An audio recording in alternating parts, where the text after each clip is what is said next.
All right, y'all. Welcome to the first task that I did last year for my Building Thinking classrooms. So the purpose is to get you some whiteboards so it's not permanent and get the kids up and get them all engaged. They all need to be engaged. They need to be collaborating.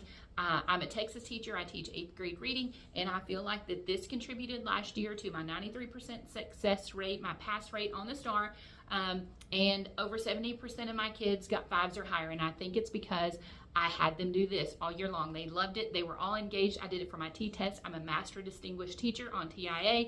We can love, hate it, whatever you want to. But I believe that engaging all students helps across the board in all subjects. So I do teach reading.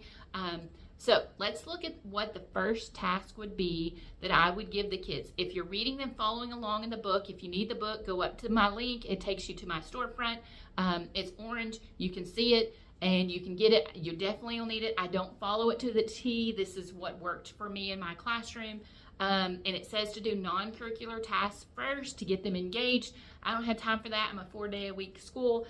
I got to get them started. And so I needed to start building writing like from day one. And I didn't need to wait a couple of weeks. I needed to hit the ground running. So let's look at the first task that I did, and we're going to kind of go in depth over it. All right, so with 8th graders comes a lot of, do I have to write complete sentences? Do I have to use capital letters? Is this for a grade? You know, you get all the whiny, and they really don't want to write. And so this is how I started that out, and I showed them this is what I want your writing to look like, because we have ECRs and SCRs that we have to do in Texas. They have to be able to write. And even 8th grade, they were always wanting to say, well, he was sad, she was mad, she was glad, happy, all the tired words, even in 8th grade. And I'm like, no, we're not using those.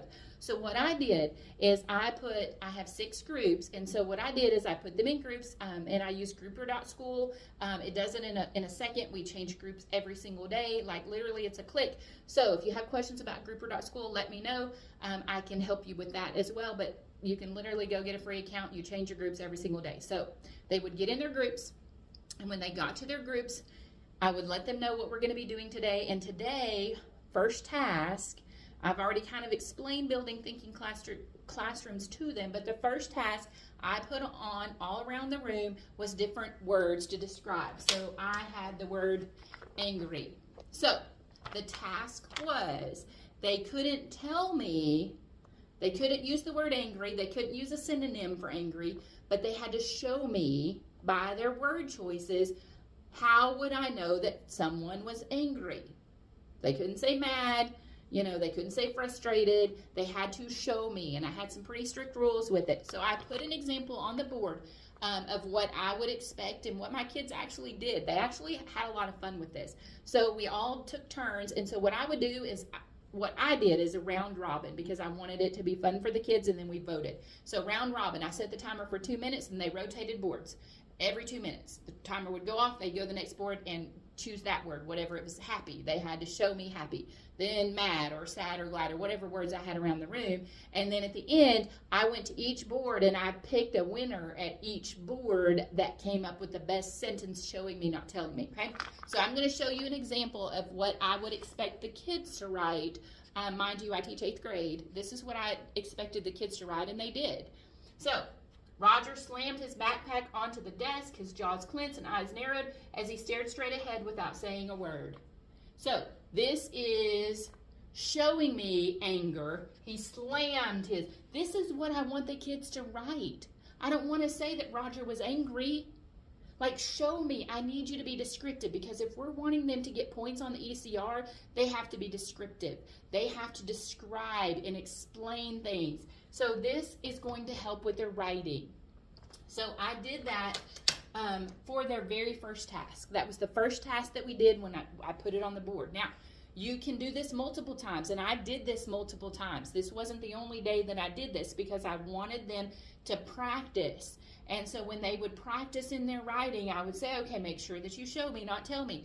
And they really got really competitive. So when they went around the room and they were looking at what their peers had written, because I have 6 groups, so if they hadn't been to this board yet, they'd already see 5 examples of angry, and they couldn't copy. So they had to come up with it. So it got harder as the time went on, because they couldn't copy what anybody else had written.